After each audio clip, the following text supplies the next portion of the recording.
Hi, welcome to Sophia Rising. This is our very first podcast, and I myself, Sunshine, is sitting with Kelly, a very good friend of mine who has agreed to join and talk about her results of her 21-day sadhana, which she focused on emotional eating. And I think this is a very important topic to bring up and share results. So, welcome to Sophia Rising, my good friend. Hello. Hi, thanks for coming. I You don't have a bet. fancy intro for us yet, but maybe one day. We're working on it, I literally just learned how to really use Zoom a half an hour ago. So, right? Baby steps. so let's just back this up a little bit. I've been doing sadhana for quite a few years now, and I've been sharing it. We've been friends, well, sisters really, since 2012 when Spirit brought us together in a time of divine intervention. And I had done a card reading for you. And this card reading, for me, the results was all about eating. And it was just Mhm. so loud and clear. And there were some synchronicities for you in that because you'd been getting other outside influences regarding the same thing with your eating. Yep. And the card reading to me was suggestions for you just to be in a space of 21 days of going into what is emotional eating? Why do we do it? How do you resolve it?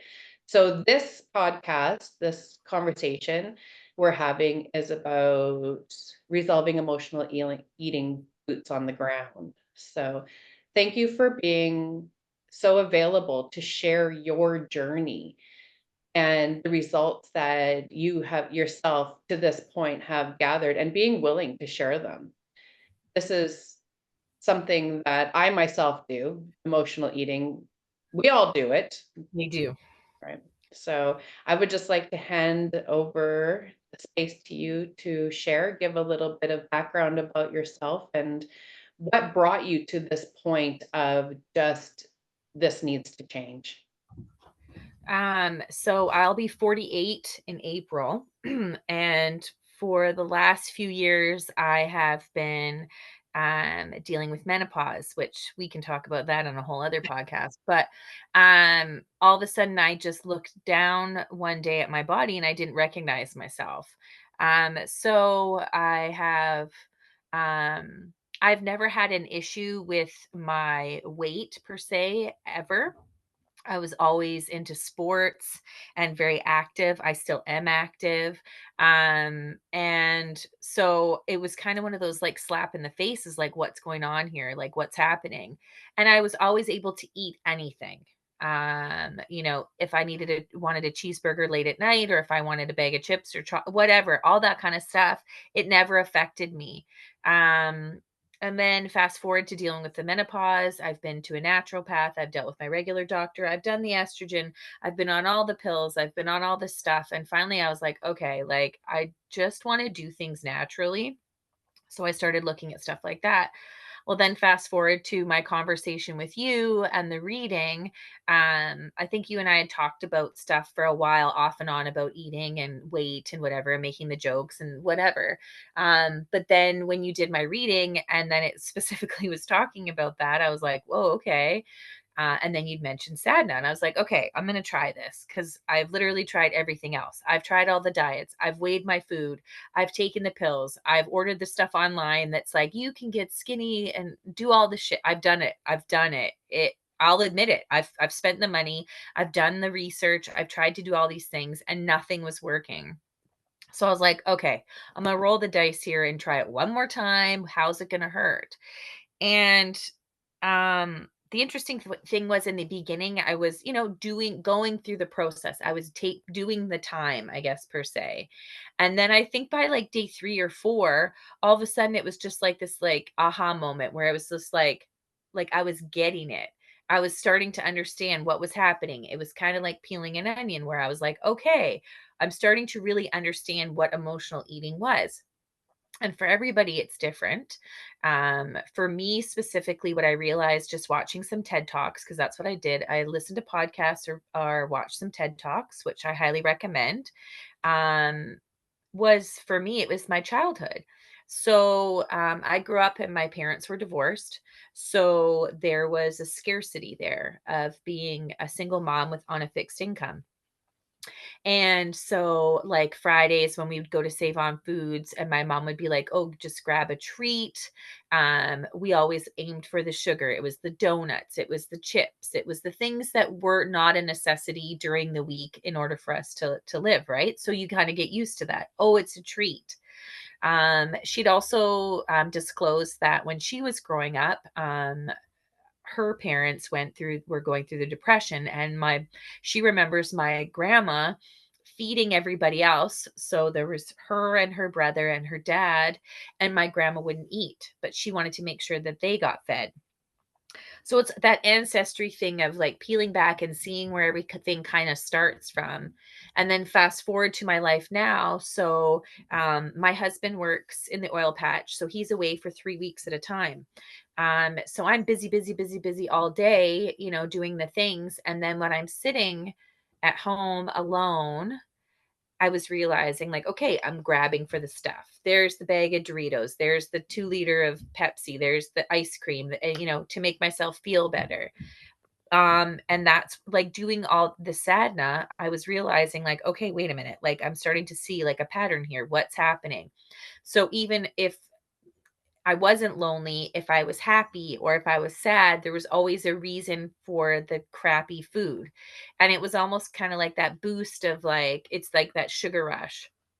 So you got that serotonin level that got raised up for like 15 minutes, and then there's the crash afterwards, and then of course you feel like shit. The next day you look at yourself in the mirror like, why did I do that? So it's the whole roller coaster of like, the shame and everything else that went along with it. So it was very interesting for me to go through that 21 days, and the more I got into it, like the more I was looking forward to the 15 minutes that I had put aside for that. And I would do it in the morning for myself, because that was the time like I'd actually get up early just so I had that time of not being interrupted. It was kind of like almost like a meditative state that I was in. So I was able to receive all the information. I lit a little white candle, so I kind of had like that sacred space of like, okay, this is my time to learn about the things that I need to learn. um in saying that, with the emotional eating, it went to totally different things too. So there was different avenues, learning about gut health, learning about Mm. that we have two brains instead of one brain. Um, so it was very interesting to hear all those different things. And it's probably I'd heard those things before, but I was in a different state where I was actually receptive to the information, not rejecting it just by listening to it, right? So as you know, because you're my friend, I'm very stubborn. I am a Taurus at heart. And so I tend to I always take the hard road. It's one of those things that I'm learning as I'm getting older that I don't need to do. So instead of blazing the trail myself, like I'm starting to pay attention to what other people are saying and trying these things. Like I said, I've been on all the fad diets, I've done all this stuff. So currently, a couple years ago, my husband went on the carnivore diet. And I thought he was crazy. And I was like, "You're crazy. How are you? You can't just live off of meat." Da da da da da. Anyway, he dropped a bunch of weight and felt good about himself. I'm like, "Good for you. I'm not doing that." Um, and the interesting thing is I was quite into health myself. I was going to the gym every day, or like at least 6 days a week.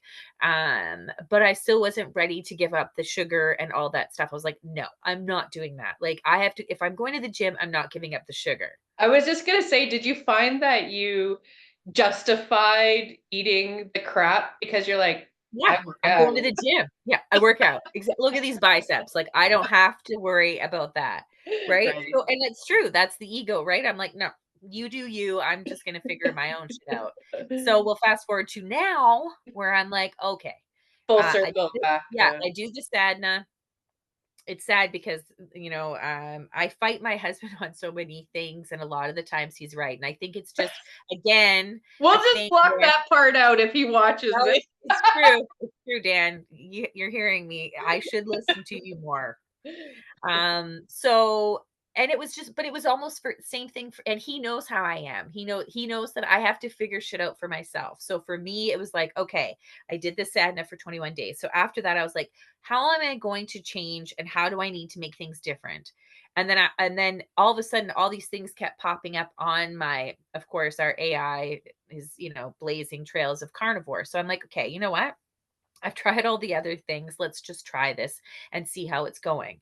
Um, it wasn't as hard as I thought it was going to be. Actually, it's quite easy because you don't have to think of all the extras. It's very Ah, basic. So it's all meat. So anything meat and eggs and I have yogurt and milk and dairy. So cheese and stuff like that. So I thought it was going to be a lot harder to accomplish that. But to be honest, like the meal prep's easy. You just whip up a bunch of meat. So that part was easy. And I feel like for me too, if I'm stressed out or if I'm feeling overwhelmed, actual meal prep, having things prepared has also set me up for good results as opposed to failure because there's that instant like, oh, I can just go to the drive through and grab a burger and it's not going to make a difference. and Um, meal prepping in awareness, like absolutely. Being you're aware that with those, your yeah, food. yes. I do a little practice of, I hold it's like I'm cooking for the guru. So when I'm with my food, it's or and my meal prepping, in my mind, I'm holding space for I'm making this meal for my guru. Right. Whether I'm eating it or I have guests over, it's always just prepped for the guru. So, Absolutely. yeah. And just being mindful when you're making the food, like this is nourishing my body. And I have to say the results have been pretty awesome. I have way more energy now. I sleep really well. Before like you and I were just talking before, like I used to love my nap times. I would probably between 1 and 2, I would crash. I would crash and burn. I I'd would be like on I the phone with you and you'd be like, "Yo, I'm going for my nap. Call me I back need an my nap. hour." Like, I felt like a friggin' old woman, right? And I'm just like, "What's wrong with me?" But also, I It have to was say my actual body. So I haven't been to the gym in a few months. I wanted to stop that altogether because I wanted to focus on my nutrition first. The gym, I know, but I needed to really focus on my nutrition because that's where I was lacking. And I've had some previous car accidents with some injuries, and just like my body's kind of taken a beating. Well, and I've been through the therapies, massage, chiropractor, yeah. physio for years. I have to say that in the last, so I've been on this, it'll be 3 weeks on Tuesday that I've been on this new, I don't want to say diet, on this new health regime, and my body feels good. It doesn't ache and have all the pains and things that I used to. Yes, I'm still achy and painy, but not as bad as I was. So that's really exciting for me. Because as I've learned through doing the sadna, the different things that with your body, protein is a huge one for like inflammation and like I said, the gut health.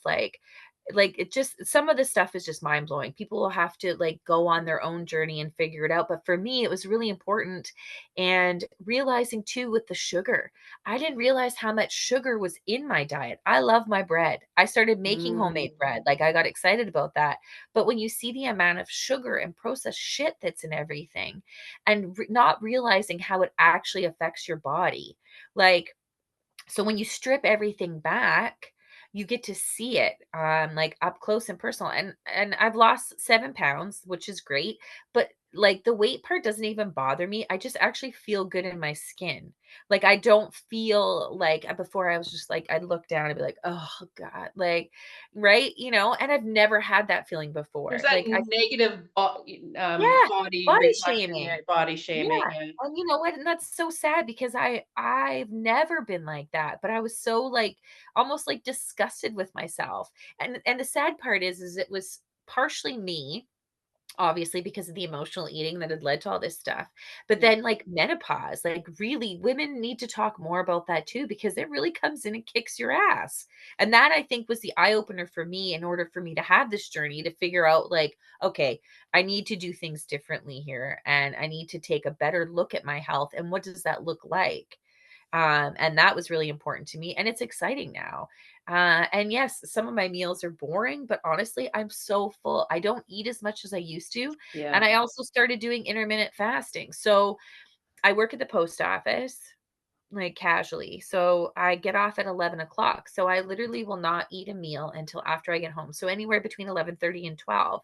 And before, like, I mean, I'd be gnawing my arm off at probably 8 o'clock. Now I don't. Like, my body's now used to that.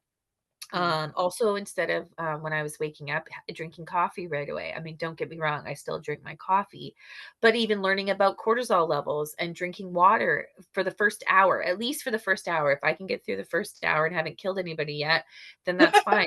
Drink the water, right? So I drink drink a bunch of water, and then once I'm up and going, then I start having the coffee.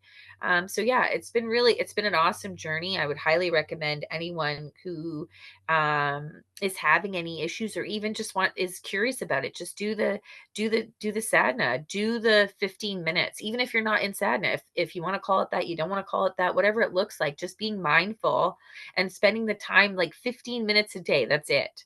Yeah. Right. But then it turns into almost like you kind of become addictive when you're being receptive to the information. Right. So, like, now, obviously, I'm on there for longer than 15 minutes and I'm learning a lot more about stuff. So it's really opened my eyes, which I have to thank you for that, because with our friendship over the years, you asked me before, people that inspire me, and you're one of them, because I feel like you always have these new ideas, and we've kind of lived along this parallel journey together where we've learned a lot of stuff about ourselves and about each other.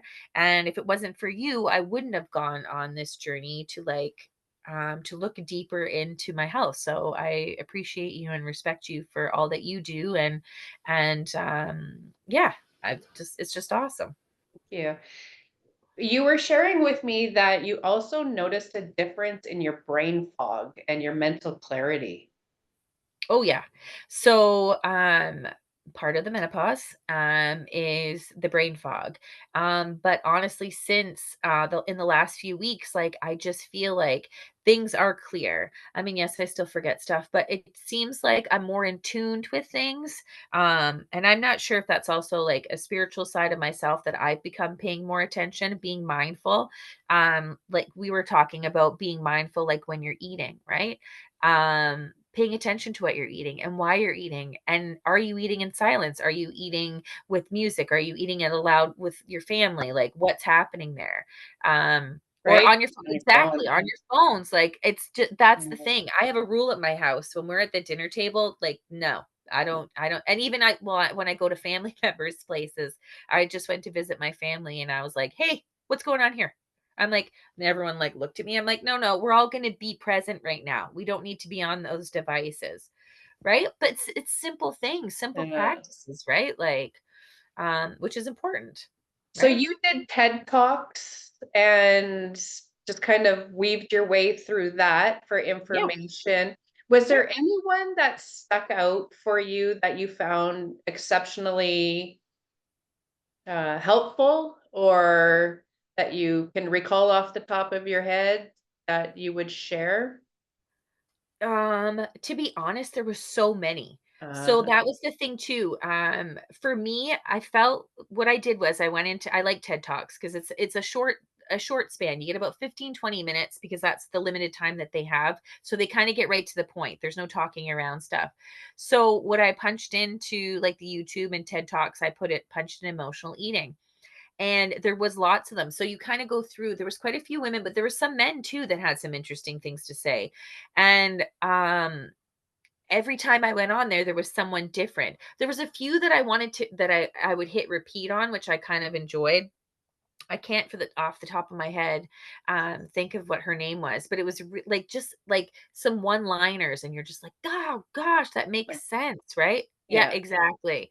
But if you're not ready to hear the information, that's the other thing. I mean, for a long time, like, I'm like, "Yeah, whatever. Oh, it's menopause. Oh, I'm just gonna blame this." And I mean, yeah, you can. And if you want to live your life with your head shoved in your butt like me, I get it. Been there, done that. Because sometimes you don't want to dig. That's the Yeah. other thing too. People don't wanna dig. They don't wanna actually find out what's going on. But for me, it was like, "Okay, enough of this bullshit. put your big girl panties on and let's figure out what's going on here.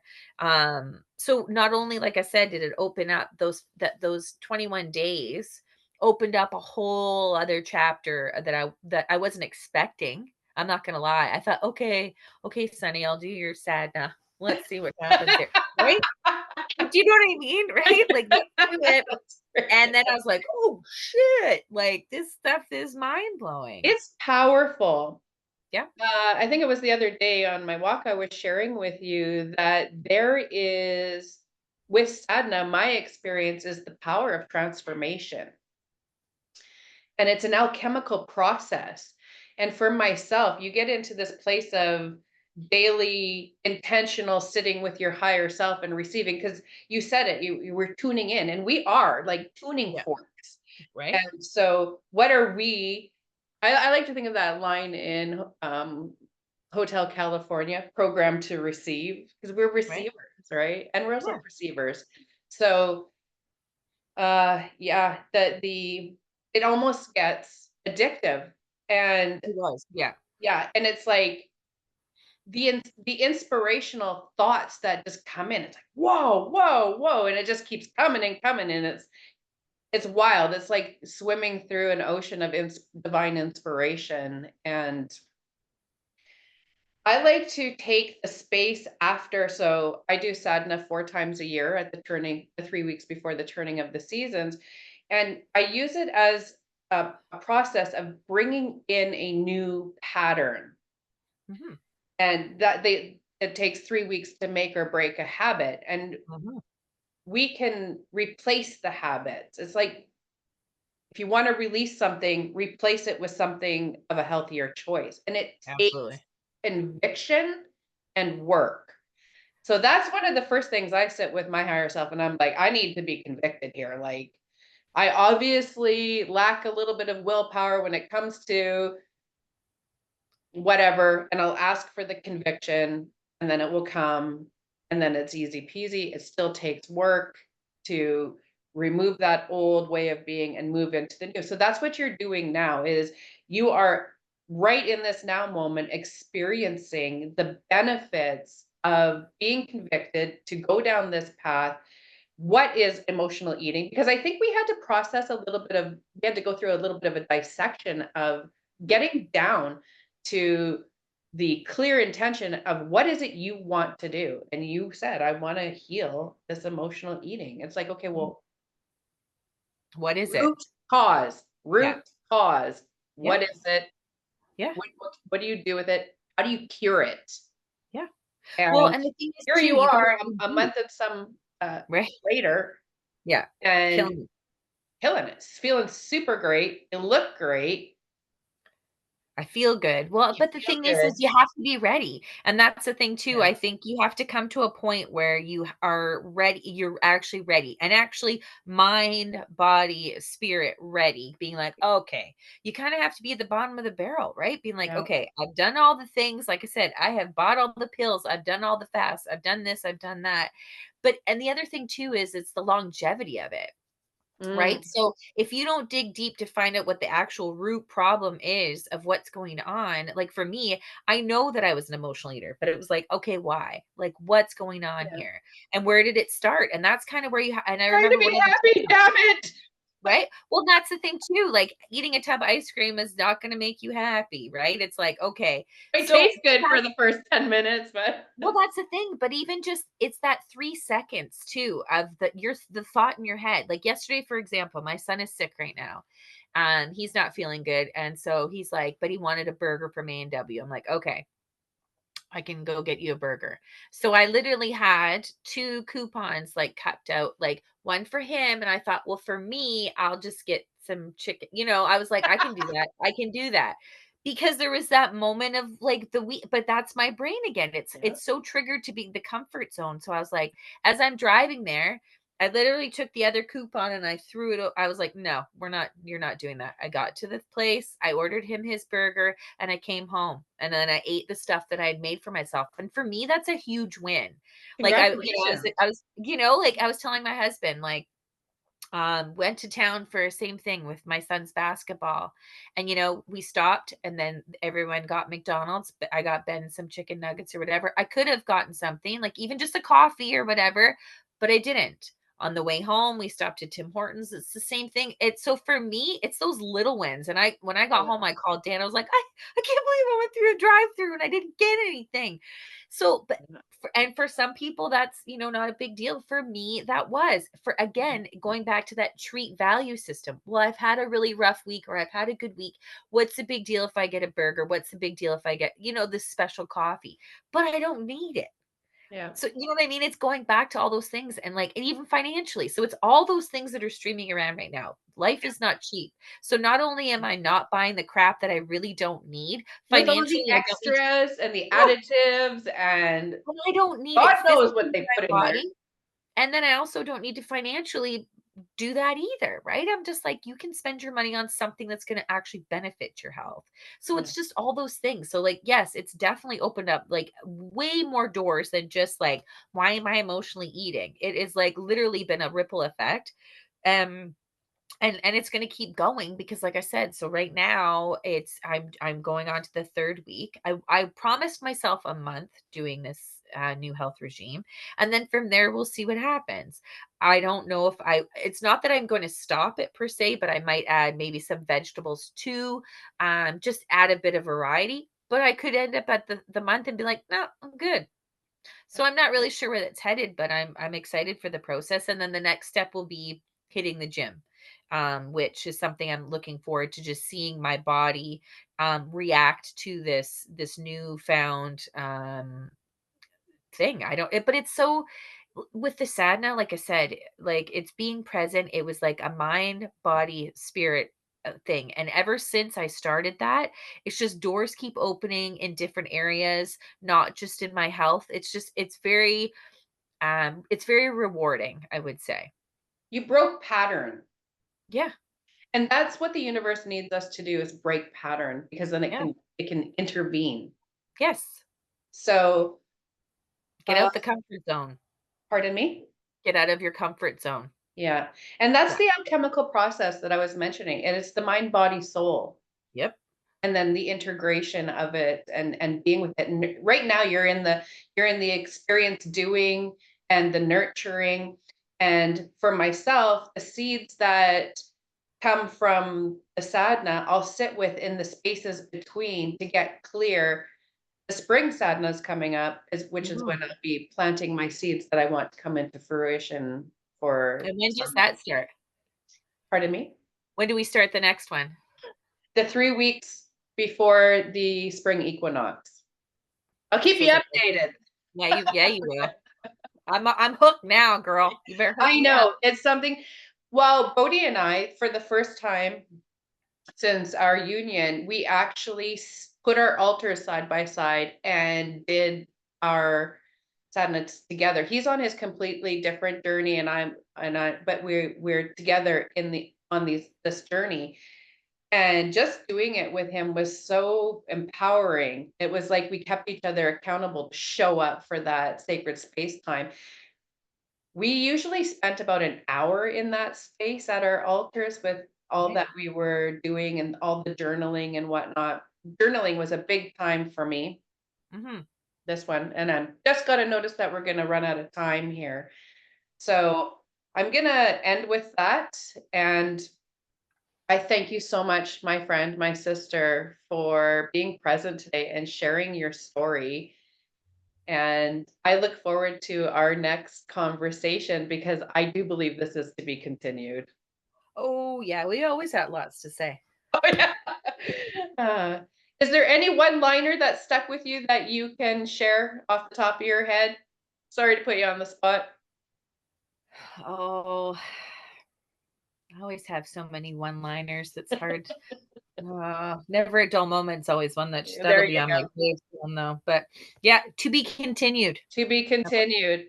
All right, my friends, and we'll talk soon. Thank you, everyone who tuned in to the very first episode of the Sophia Rising podcast. This is Boots on the Ground, resolving emotional healing. Much love, everyone. What do you say, Kelly?